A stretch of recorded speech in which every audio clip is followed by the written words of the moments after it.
Hello दोस्तों। मैं CA Sandeep Baijal अपने यूट्यूब चैनल में आपका स्वागत करता हूं। तो दोस्तों, ये मेरा यूट्यूब चैनल बेस्ड है कॉमर्स के ऊपर। कॉमर्स का सबसे इम्पोर्टेंट पार्ट है अकाउंटेंसी। तो आज मैं अपने इस यूट्यूब चैनल के माध्यम से अकाउंटेंसी के बेसिक कंसेप्ट के ऊपर कुछ प्रकाश डालूंगा। कुछ नहीं, काफ़ी सारा। तो सबसे पहले मैं ये बताना चाहूँगा कि ये यूट्यूब चैनल स्टार्ट करने का आइडिया मेरे मन में कैसे आया। तो जैसा कि मैं पिछले 15 या 20 साल से अपने प्रोफेशनल कैरियर में देख रहा हूँ, स्टूडेंट्स चाहे वो बीकॉम पास हो, चाहे वो एमकॉम किए हुए हों, चाहे वो एमबीए किए हुए हों, ये चीज़ खास मैंने देखी है कि बच्चों की अकाउंटेंसी के ऊपर बेसिक नॉलेज अच्छी नहीं होती है। बच्चे बहुत ज़्यादा मार्क्स से पास हुए होते हैं, बहुत अच्छी अच्छी रैंक्स आई होती हैं, लेकिन जब वो बच्चे मेरे पास आते हैं और जब मैं उनसे अकाउंटेंसी की बेसिक्स पूछता हूँ, तो ये बड़ा अफसोस होता है मुझे कि बेसिक कंसेप्ट किसी के भी क्लियर नहीं होते। बेसिक कंसेप्ट की बात करें तो अकाउंटेंसी में बेसिक कंसेप्ट शुरू होते हैं जनरल एंट्री से। बड़ा अफसोस होता है मुझे कि बच्चों को जनरल एंट्री करने का तरीका ही नहीं मालूम होता। बच्चे जनरल एंट्री को रट लिए होते हैं। यदि आपको किसी भी सब्जेक्ट में मास्टर नॉलेज पानी है, तो उस कंडीशन में ये बहुत जरूरी है कि आपके बेसिक कंसेप्ट क्लियर हो। कॉमर्स की फील्ड के अंदर यदि आपको कॉमर्स में अपना कैरियर बनाना है, चाहे आपको चार्टर्ड अकाउंटेंट बनना है, चाहे आपको कंपनी सेक्रेटरी बनना है, चाहे आपको आईसीडब्ल्यूए करना है, इवन आपको अच्छे से एमबीए करना है और जॉब में अच्छा परफॉर्म करना है, तो उस कंडीशन में ये एक बहुत ही बेसिक सी चीज है कि आपकी अकाउंटेंसी के अंदर एक्सपर्ट नॉलेज होनी चाहिए। और एक्सपर्ट नॉलेज तभी आएगी जब आपके बेसिक कंसेप्ट क्लियर होंगे। ऐसा ना हो कि आपने सारी सीढ़ियां चढ़ ली और जब आप मार्केट में परफॉर्म करने उतरे तब पता लगा कि आपको तो भैया बेसिक नॉलेज ही नहीं है।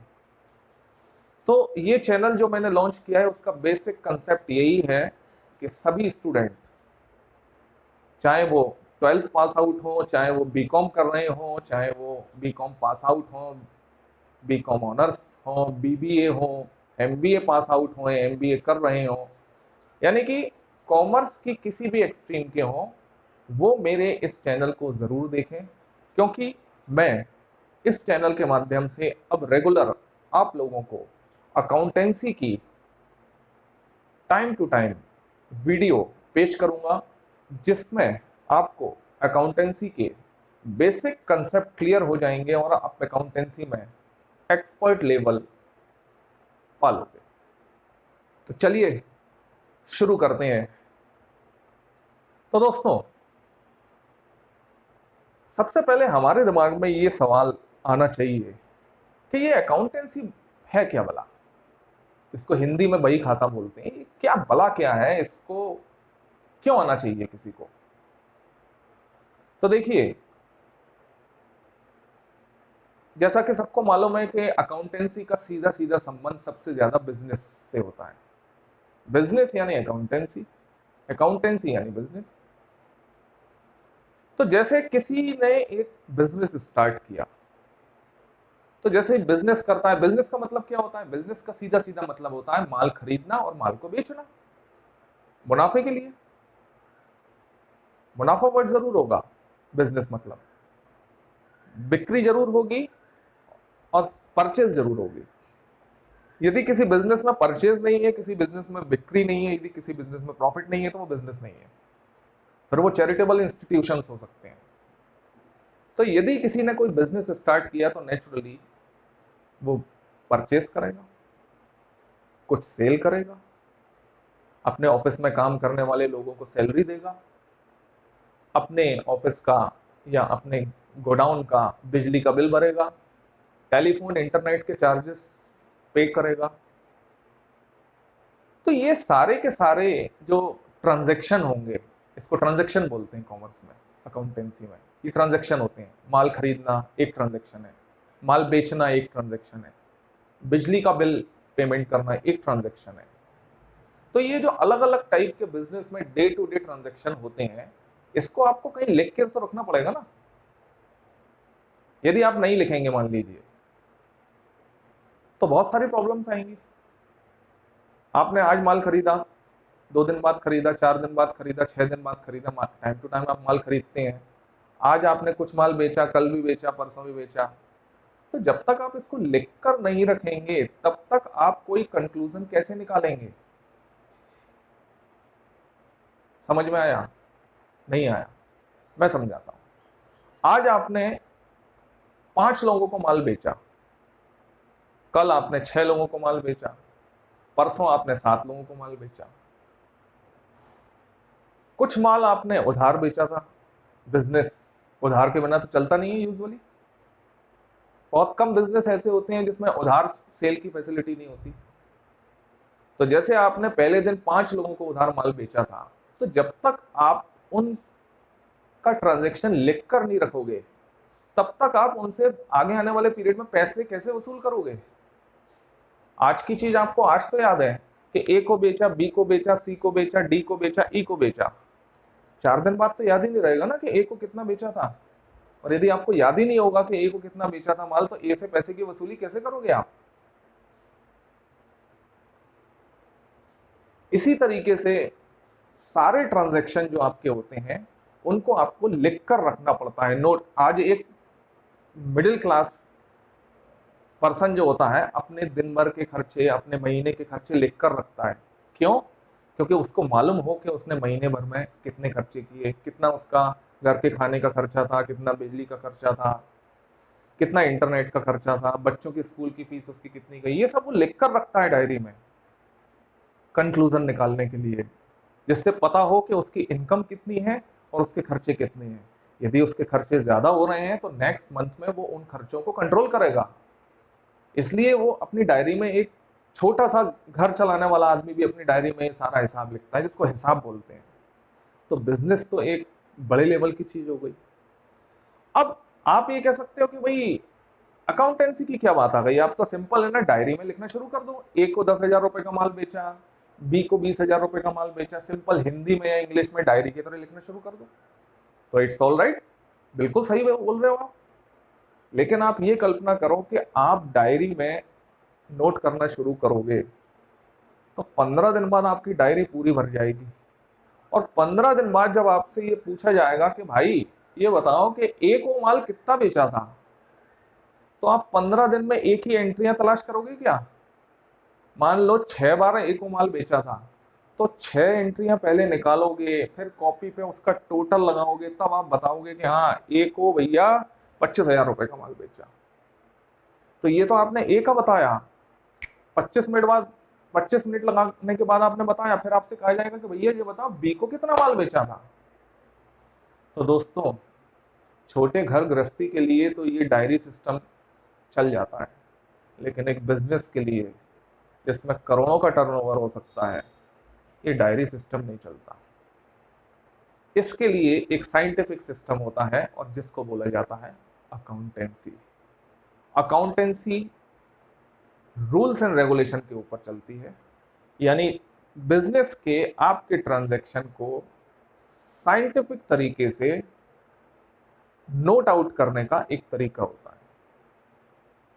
उस तरीके से आप अपने बिजनेस के ट्रांजैक्शन को रिकॉर्ड करते हैं, और रिकॉर्ड करने के बाद जो जो इंपॉर्टेंट इंफॉर्मेशन आपको चाहिए होती है, वो सारी की सारी उस अकाउंटेंसी को मेंटेन करने के बाद आपको मिलती है। ये तो मैंने एक साधारण बात बताई आपके दिमाग को, ये इन्फॉर्म प्रोवाइड करने के लिए, इंफॉर्मेशन प्रोवाइड करने के लिए कि ये अकाउंटेंसी क्यों जरूरी है। इसके अलावा गवर्नमेंट की रिक्वायरमेंट भी होती है। एक पर्टिकुलर बिजनेस क्लास आपको ये बोला जाता है कि आपको अपने अकाउंट्स मेंटेन करने हैं सिस्टमेटिक तरीके से, डायरी सिस्टम नहीं चलेगा। इनकम टैक्स रिटर्न जो फाइल किए जाते हैं वो अकाउंट्स के बेस पर होते हैं। जो ऑडिटिंग होती है फर्म्स की या कंपनीज की, वो बिना अकाउंट्स मेंटेन किए नहीं हो सकती। तो लीगली भी आपके ऊपर ये फाउंडेशन होता है कि आप अकाउंट्स मेंटेन करें। और वैसे भी कोई भी छोटा सा बिजनेसमैन भी होगा जो किराने की दुकान भी चलाता होगा, वो अकाउंट्स तो मेंटेन करता है। तो अब आपको ये समझ में आ गया होगा कि अकाउंटिंग की इंपॉर्टेंस क्या है। किसी भी सब्जेक्ट की हम जब नॉलेज लेने जाते हैं ना, तो हमेशा आपके दिमाग में सबसे पहला सवाल ये आना चाहिए कि इसकी नॉलेज हमारे लिए क्यों जरूरी है। जब तक आपके दिमाग में ये चीज क्लियर नहीं होगी कि इसकी जरूरत आपको क्यों है, तब तक आप उस चीज को अच्छे से समझ नहीं पाएंगे। तो खैर आगे बढ़े। अब ये आपको समझ में आ गया होगा कि अकाउंटेंसी हम लोगों के लिए क्यों जरूरी है। अब हम बात शुरू करते हैं अकाउंटेंसी के सबसे इंपॉर्टेंट और सबसे पहले चैप्टर के ऊपर। इसको आप चैप्टर भी बोल सकते हैं। इसमें मैं आपको ये बताऊंगा कि अकाउंट्स में जो टर्म्स यूज होते हैं, मैं उसको एक्सप्लेन करूंगा। इसके लिए मेरी शायद 3-4 क्लासेस लग जाएं, लेकिन मैं हर एक टर्म को, जो बिजनेस के एक कॉमन टर्म है, वो मैं सब आपको एक्सप्लेन करूंगा। शुरू करते हैं। सबसे पहला टर्म बिजनेस का है कैपिटल। बहुत सारे लोगों को ये समझ में नहीं आता कि ये कैपिटल, यानी इसको हिंदी में बोलते हैं पूंजी, ये क्या है। तो फ्रेंड्स, बिजनेस स्टार्ट करने के लिए पैसे की जरूरत होती है। कोई भी बिजनेसमैन यदि बिजनेस स्टार्ट करने जाता है तो उसको सबसे पहले चाहिए पैसा। मुझे नहीं लगता कि कोई भी ऐसा बिजनेस हो जो बिना पैसे के स्टार्ट हो जाए। हो सकता है पूंजी कम लगे, 1,000 रुपए से स्टार्ट हो सकता है कोई बिजनेस। किसी बिजनेस को स्टार्ट करने के लिए 100 करोड़ रुपए लग सकते हैं, 10 करोड़ लग सकते हैं, लेकिन पैसे जरूर लगते हैं। तो अब कैपिटल का मतलब ही यही है कि बिजनेस में जो पैसा इंट्रोड्यूस किया जाता है, वो पैसा कैपिटल कहलाता है। अब मैं एक चीज इस कैपिटल से जुड़ी हुई और क्लियर कर दूं। पहले ये बता दूं कि बिजनेस इंडिया में कितने तरीके के होते हैं। कैपिटल से पहले बता रहा हूं आपको। सबसे कॉमन और इजी बिजनेस की कैटेगरी होती है sole proprietorship. Sole proprietorship. Sole proprietorship का मतलब होता है एक मालिक वाला बिजनेस, यानी जिसका एक ओनर होता है। मैंने अपनी एक फर्म स्टार्ट करी जूते चप्पल बेचने की, जिसका मालिक मैं हूं, कोई और मालिक नहीं है, तो ये मेरी सोल प्रोप्राइटरशिप फर्म होगी। इंडिया के अंदर सबसे ज्यादा सोल प्रोप्राइटरशिप फर्म होती है। आप अपने आसपास देखेंगे, कोई दूध का बिजनेस कर रहा है, कोई किराने का सामान बेच रहा है, कोई न्यूज़पेपर का बिजनेस कर रहा है, कोई मैगजीन बेच रहा है, कोई स्पोर्ट्स मटेरियल बेच रहा है। ज्यादातर एकल स्वामित्व वाली यानी सोल प्रोप्राइटरशिप वाली फर्म्स होती हैं। तो सबसे पहली कैटेगरी आई बिजनेस की सोल प्रोप्राइटरशिप। अब आगे बढ़े। एक से ज्यादा मालिक हैं जहां, यानी मैं बिजनेस करने जा रहा हूं और मुझे ये महसूस हुआ कि यार कि ये बिजनेस मेरे अकेले के चलाने के बूते का नहीं है। तो मैंने क्या किया, मैंने एक मेरा और फ्रेंड है, वो भी सोचता है कि हाँ हम लोगों को ये बिजनेस करना चाहिए, तो मैंने उसको भी शामिल कर लिया अपने बिजनेस में। कई सारे फायदे होने। बिजनेस के लिए जो कैपिटल की जरूरत पड़ेगी वो हम दोनों आधा आधा लगा सकते होंगे। उसके बाद काम हम दोनों मिलके करेंगे, वो भी करेगा मैं भी करूंगा, फिर मुनाफा आएगा उसको भी हम लोग बांटेंगे। तो इस टाइप का जो बिजनेस होगा उसको बोलते हैं पार्टनरशिप फर्म। जो मालिक होते हैं उनको पार्टनर्स बोला जाता है। आगे इनके बारे में डिटेल्स में भी बताऊंगा मैं साहब, अभी केवल टच कर रहा हूं मैं इनको। तो दूसरी चीज हो गई पार्टनरशिप फर्म। तीसरा इन सबसे बड़ा आया, उसको बोलते हैं कंपनी। यानी कि एक मालिक भी नहीं है, 2-4 मालिक भी नहीं है, जब ढेर सारे मालिक हैं यानी शेयर होल्डर्स हैं, उसको बोलते हैं कंपनी। यूजुअली एक जनरल एक टर्म है कि यदि आपको पता लगे कि ये प्रोप्राइटरशिप बिजनेस है तो आप समझ जाओगे कि इसका बिजनेस का स्केल छोटा होगा। फिर आपको यदि पता लगे कि ये पार्टनरशिप फर्म है तो आपको पता लगेगा थोड़ा सा बड़ा।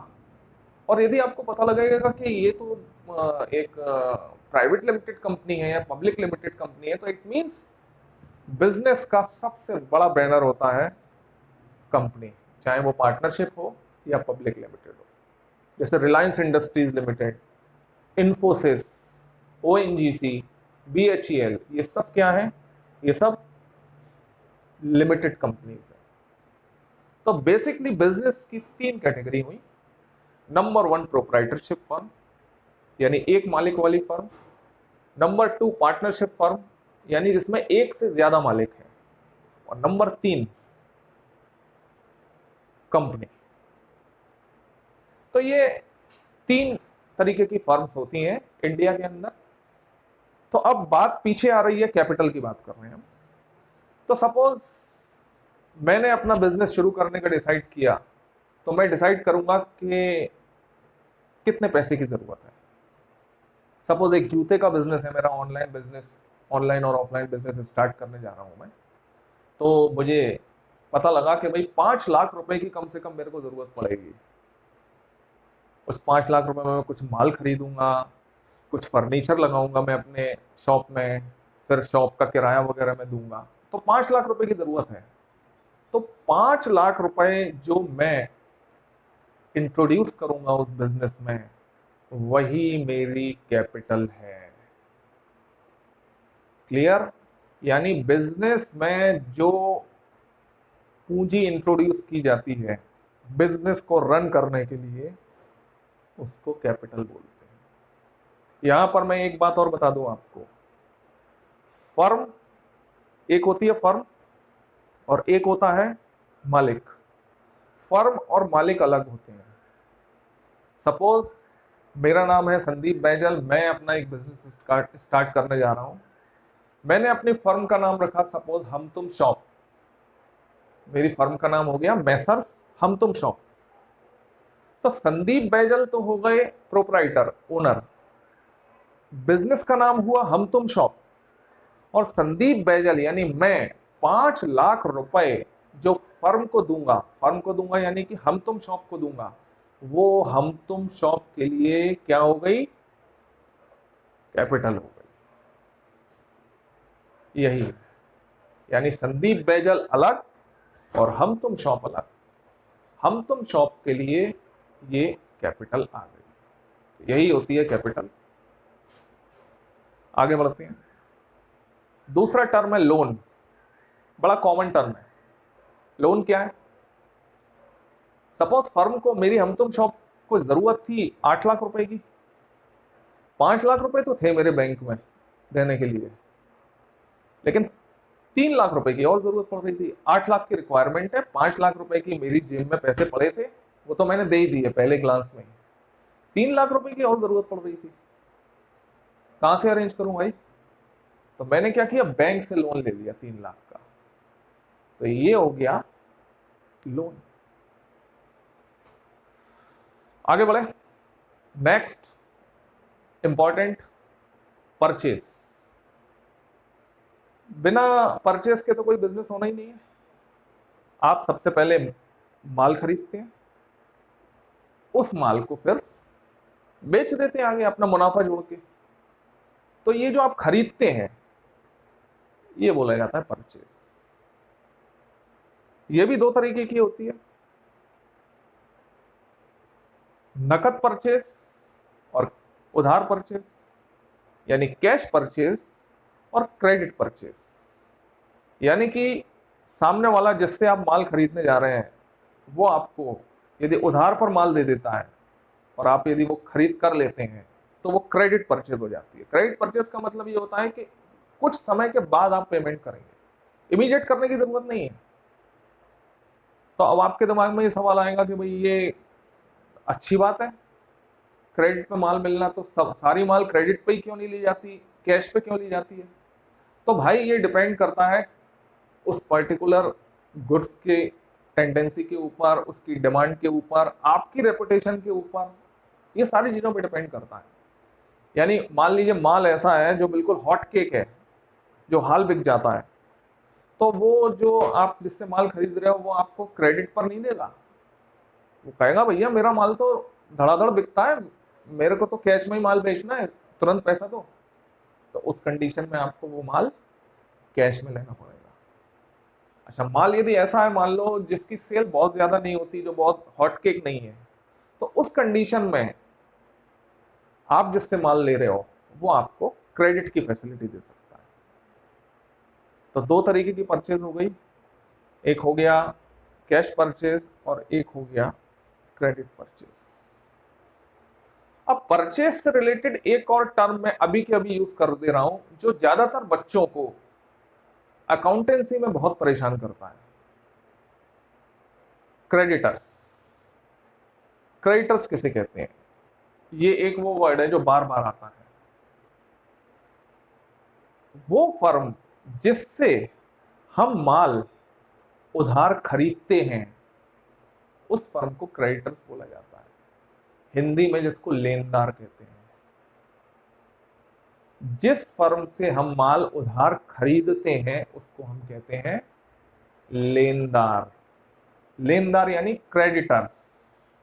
क्रेडिटर्स हमारी लायबिलिटी है, निश्चित रूप से लायबिलिटी है, क्योंकि हमें उसको पेमेंट करना है। अभी तो हम ले आए माल उठा के, जूतों का स्टॉक ले आए 2 लाख रुपए का, एडिडास के जूते आ गए 2 लाख रुपए, लेकिन वो क्रेडिट पे आए थे। वो फर्म मेरी क्या हो गई? क्रेडिटर्स। आने वाले टाइम में, चाहे वो 1 हफ्ते बाद हो, चाहे वो 15 दिन के बाद हो, चाहे वो 1 महीने बाद हो, मुझे पेमेंट करना है। और ये 15 दिन में करना है कि 1 महीने में करना है या 6 महीने में करना है या आज ही करना है या कल करना है, ये डिपेंड करता है टर्म एंड कंडीशन पर, कैसी मेरी और उसके बीच में टर्म एंड कंडीशन होती है। तो क्रेडिटर्स का रिलेशन होता है परचेज से, यानी वो परचेज जो हम उधार खरीदते हैं और जिस फर्म से खरीदते हैं उसको क्रेडिटर्स बोलते हैं। सपोज दिल्ली की एक फर्म है साईं बाबा एंटरप्राइजेस। साईं बाबा एंटरप्राइजेस से सपोज मैं एडिडास का स्टॉक लेकर आया हम तुम शॉप के लिए उधार पर, तो मेरे लिए साई एंटरप्राइजेस क्रेडिटर्स है, यानी साई एंटरप्राइजेस को मेरे को नियर फ्यूचर में पेमेंट करना है। ठीक, क्लियर? नेक्स्ट टर्म है सेल्स। परचेज से बिल्कुल रिलेटेड है सेल्स। परचेज में आप माल खरीदते हो, सेल में अपने कस्टमर को आप बेचते हो। अच्छा, सेल होती क्यों है? बड़ा साधारण सा सवाल है भाई, सेल मुनाफे के लिए होती है। ऐसी कोई सेल नहीं होती जो मुनाफे के लिए न की जाए। सेल का मतलब प्रॉफिट तो है ही, और ये तो बिल्कुल क्लियर है कंसेप्ट। भाई मुनाफा, बिजनेसमैन बिजनेस कर क्यों ले आए? मुनाफे के लिए कर रहा है, प्रॉफिट के लिए कर रहा है, जिससे वो भी अपने बच्चों को पाल सके, अच्छा एजुकेशन दिला सके, बिजनेस का एक्सपेंशन करा सके, तो मुनाफा तो जरूरी है। तो अब सेल का मतलब हो गया बिक्री। अब ये भी 2 तरीके की होती है, जैसे परचेज भी 2 तरीके की होती है, एक क्रेडिट सेल और एक कैश सेल। यहां भी वही बात आ गई, आप इमीडिएट पेमेंट लेके सेल कर रहे हो वो कैश सेल हो गई, आप उधार दे रहे हैं किसी को तो वो क्रेडिट सेल हो गई। मेरे ख्याल से इस टर्म में किसी को कोई परेशानी नहीं होगी। अब इसी से रिलेटेड एक और टर्म यूज करें, डेटर्स। डेटर्स का मतलब क्या हुआ? जिसको हम उधार माल बेचते हैं वो हमारे लिए डेटर्स हो गया। सपोज हम तुम शॉप ने 5,000 रुपए के जूते बेचे अपने एक कस्टमर मनोज यादव को उधार पर। अब इस कंडीशन में मनोज यादव हम तुम शॉप के डेटर्स हो गए, यानी जिनसे हमें पैसा, हमें मतलब हम तुम शॉप को पैसा वसूल करना है। तो सीधी सीधी बात है कि क्रेडिट सेल का डायरेक्ट रिलेशन होता है डेटर्स से और क्रेडिट परचेस का डायरेक्ट रिलेशन होता है क्रेडिटर्स से। बहुत सारे बच्चे इस चीज में बहुत कंफ्यूज होते हैं और आप कभी कंफ्यूज मत होना। बहुत सारे बच्चे क्रेडिटर्स को डेटर्स कर देते हैं, डेटर्स को क्रेडिटर्स कर देते हैं। हमेशा ध्यान रखो, क्रेडिट सेल का सीधा रिलेशन है डेटर्स से, और क्रेडिट परचेज का सीधा रिलेशन है क्रेडिटर्स से। क्रेडिटर्स हमेशा आपकी एक लायबिलिटी है, एक बोझ रहता है। क्रेडिटर्स मतलब एक बोझ है आपके ऊपर। बोझ कैसे है? भैया उसका पैसा देना है आपको। और डेटर्स में आप हमेशा सुकून में रहते हो, उससे पैसा लेना है आपको। ओके, तो कितनी चीजें हो गई? कैपिटल पता लग गई आपको, लोन पता लग गई, सेल पता लग गई, डेटर्स पता लग गया, क्रेडिटर्स पता लग गया, परचेज पता लग गया। एक और टर्म, कैश। कैश तो सबको मालूम है। हमारे पास जो कैश है, बिजनेस में जो कैश है, कैश सीधा सीधा, कैश में कोई डाउट किसी को नहीं होता। लेकिन एक बात आप समझना कि ये कैश नोटों के रूप में होती है। जो पैसा आपका बैंक में जमा है उसको बैंक बोलते हैं। दोनों को एक कभी मत करना। कैश मतलब जो नोट, चाहे वो 2000 का नोट हो, 500 का नोट हो, 10 का हो, 20 का हो, वो कैश है। जो पैसा आपका बैंक में जमा है वो बैंक है। तो दो टर्म क्लियर हो गए, एक हुआ कैश और एक हुआ बैंक। अच्छा, बैंक जितना ज्यादा होगा बैलेंस आपका, आप उतने साउंड हो गए, ये तो आपको मालूम ही है। कैश जितना ज्यादा होगा आप उतने साउंड हो गए। ठीक है, क्लियर हो गया। अच्छा, बैंक के बारे में मालूम है आपको, दो तरीके के बैंक में यूजुअली अकाउंट खुलते हैं बिजनेस के। एक सेविंग अकाउंट होता है और एक करेंट अकाउंट होता है। बहुत फर्क होता है दोनों में। काम तो वैसे ही करता है, पैसे जमा होते हैं, निकालते हैं, बिजनेस में जरूरत पड़ती है टाइम टू टाइम पैसा जमा करना निकालना। सेविंग अकाउंट में भी ये होता है, पैसा जमा करते हैं आदमी, जब चाहे तब जमा कर दे, जब चाहे तब निकाल दे, चेक काट के पैसा दे दिया जाता है। बेसिक फर्क दोनों में ये होता है कि करंट अकाउंट में कितने भी ट्रांजैक्शन आप कर सकते हैं बैंक के साथ, कोई रेस्ट्रिक्शन नहीं।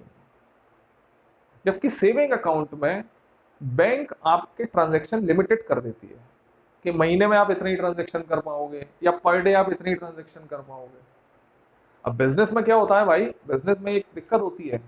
आप आज पता लगा आप बैंक, पैसे की जरूरत थी, आपने बैंक से पैसा निकाला, पेमेंट कर दिया किसी को, आधे घंटे बाद फिर पैसे की जरूरत पड़ गई, और सपोज कैश की जरूरत पड़ी, फिर चेक काटोगे, फिर बैंक में जाओगे, फिर निकालोगे, तो हो सकता है सेविंग अकाउंट वाला मना कर दे कि आप एक दिन में 2 ट्रांजैक्शन 3 ट्रांजैक्शन नहीं कर सकते।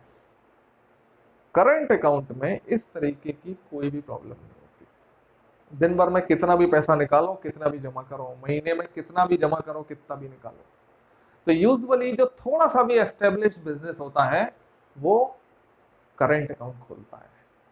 यानी मेरा जैसे फर्म है हम तुम शॉप, तो हम तुम शॉप का एक करंट अकाउंट मैं खुलवा लूंगा और उसके बाद सारे ट्रांजैक्शन में करूंगा। ठीक है, अभी मैंने एक टर्म आपको और बताया था कैपिटल से पहले, लोन। लोन में मैं आपको एक टर्म और बता देता हूं जो आगे आपको काम आएगा। वो टर्म है ओवरड्राफ्ट फैसिलिटी या कैश क्रेडिट फैसिलिटी। जो बिजनेस के लिए लोन लिया जाता है, लोन तो दुनिया भर के होते हैं, 36 तरीके के लोन होते हैं। सभी लोग, आप आजकल तो न्यूज़पेपर इंटरनेट की दुनिया में सभी लोगों को मालूम है कि वो व्हीकल लोन होता है। कार खरीदनी है आपको तो कोई टेंशन ही नहीं है, बैंक में जाइए, कार के लिए लोन ले लीजिए। घर खरीदना है आपको, घर के लिए हाउसिंग लोन ले लीजिए। शॉप खरीदनी है उसके लिए भी लोन मिल जाएगा। इवन आज की डेट में तो ट्रेवलिंग करने के लिए, आपको घूमने जाना है उसके लिए लोन मिल जाएगा, एजुकेशन के लिए लोन मिल जाएगा। ये तो लोन हो गए। इसमें बिजनेस से रिलेटेड दो तरीके के लोन होते हैं, ओवरड्राफ्ट लोन या कैश क्रेडिट लोन। ये बिजनेस लोन होते हैं। तो जब भी हम लोन की बात करते हैं बिजनेस के लिए, तो इन्हीं दोनों का नाम आता है, या तो कैश क्रेडिट या ओवरड्राफ्ट। आगे मैं डिटेल में आपको बताऊंगा कि कैश क्रेडिट लोन क्या होता है, ओवरड्राफ्ट क्या होता है। ये बिजनेस लोन है।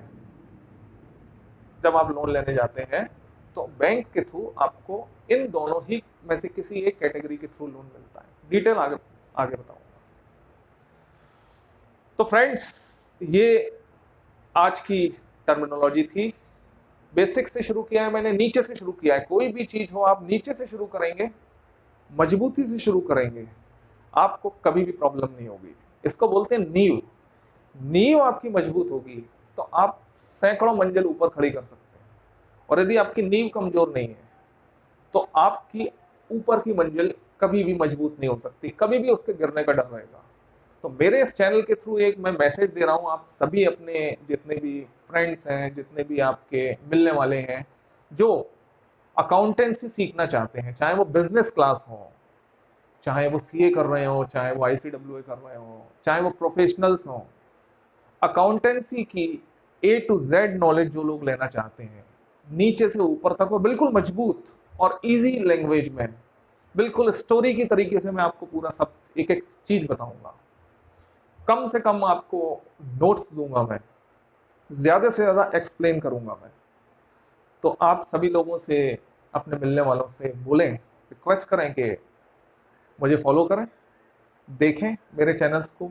और हाँ, जो भी आपको अच्छी चीज लगे वो कमेंट्स में जरूर बताएं, क्योंकि आप लोग कमेंट्स बताएंगे तो उससे मुझे पता लगेगा कि मेरा वे ऑफ प्रेजेंटेशन कैसा है और आप लोग कितना उससे सीख रहे हो। तो नेक्स्ट एपिसोड में मैं फिर आपके सामने आऊंगा। गुड बाय, जय हिंद।